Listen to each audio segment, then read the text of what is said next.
Hello everyone, कशा आहात सगळे. सध्या एक डाऊट खूप जणांना चालू आहे की सर आमची ग्रामीण बँकेला आरआरबीला लीड भरपूर होती, मग सिलेक्शनला नेमका काय प्रॉब्लेम झाला. तर याच्यामधलं एक क्लेरिफिकेशन सगळ्यांनी पटकन करा, कारण भरपूर मुलं थोडेसे नाराज आहे, थोडे डिसअपॉइंट झाले की लीड एवढे असताना आम्ही रिझल्ट एक्सपेक्ट करत होतो, गडबड काय झाली.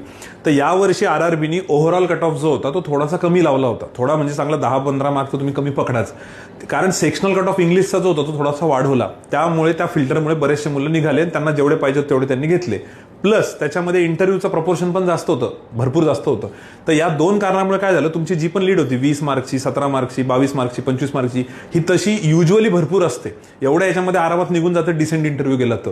पण यावर्षी असं झालं की मुलांचं म्हणणं की आम्हाला इंटरव्ह्यूत पण चांगले मार्क्स आहे, लीड पण एवढी होती. पण ह्या दोन कारणांमुळे की तुमचा एक 10-15 मार्क्सचा ना त्यांनी कट ऑफ कमी ठेवल्यामुळे तुम्हाला ती लीड जास्त दिसत होती. म्हणजे तुमची लीड जर 25 असेल तर ती ऍक्च्युअली 10 मार्क्स किंवा 12 मार्क्सचीच होती. त्याच्यामुळे एक प्रॉब्लेम झाला. तर तुमची डिसअपॉइंटमेंट बरोबर आहे, पण ऍट द सेम टाइम आपल्याला हा विचार करावा लागेल की चला जे झालं ते झालं, आता पुढे काय. तर पुढे याच्यापेक्षा मेजर 2 ऑपॉर्च्युनिटी तर तोंडासमोर आहे, नाबार्ड आणि आरबीआयची.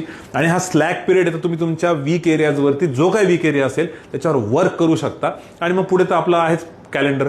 तर मला असं वाटतं की आता जे झालं त्याचं हे क्लॅरिफिकेशन आहे. तुम्हाला वाईट वाटणं साहजिक आहे, माझी पण पूर्ण सहानुभूती आहे त्याला. बट मला असं वाटतं लवकरात लवकर याला 1-2 दिवसात सोडून पटकन पुढच्या कामाला लागायला पाहिजे. ठीक आहे, तर पटकन पुढच्या स्टडी प्लॅनला लागा. बाकी आपले मेंटॉर्स ऑनलाईन आणि ऑफलाईन भरपूर अवेलेबल आहेत. सगळं टेलिग्रामला विकली टॉकमध्ये सांगितलेलं आहे. बस कामाला लागून जाऊ आपण पटकन. ठीक आहे, चलो, thank you, bye bye, good night.